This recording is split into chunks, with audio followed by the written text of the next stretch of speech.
నా ప్రియమైన దేవులారా, ఎర్ర సముద్రం 2 భాగాలు అయిన తర్వాత విశ్వాసంతో నువ్వు ముందుకెళ్తే నువ్వు బాగుపడతావు. పాస్టర్ గారు, మీరు విశ్వాసంతోనే ముందుకొచ్చారా? నేను ఏం చేయబోతున్నా నాకు తెలియదు. అసలు నాకు భోజనం ఉంటుందో ఉండదో తెలియదు. అసలు నాకు వేసుకోవడానికి చెప్పులు ఉంటాయో ఉండదో తెలియదు. తిరగడానికి బండి ఉంటుందో ఉండదో తెలియదు. నేను ఎలా సేవ కోసం వచ్చానో నాకు తెలియదు. నేను ఎక్కడ పడుకున్నానో నాకు తెలియదు. ఎవరు నాకు భోజనం పెట్టారో తెలియదు. ఒకరోజు మాత్రం దేవుడు నన్ను ఆశీర్వదిస్తారని నమ్మకం నాకున్నది. ఒకరోజు మాత్రం నేను అనేకులకు ఆశీర్వాదకరంగా ఉంటానన్న ఆలోచన మాత్రం నాకున్నది.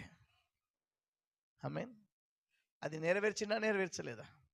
సాగిపోదామా? ఆగిపోయే ప్రసక్తి లేదు. నువ్వు ఆగిపోతే నీ జీవితం అవుట్ అయిపోతుంది. అందుకోసమే నిర్గమకాండంలో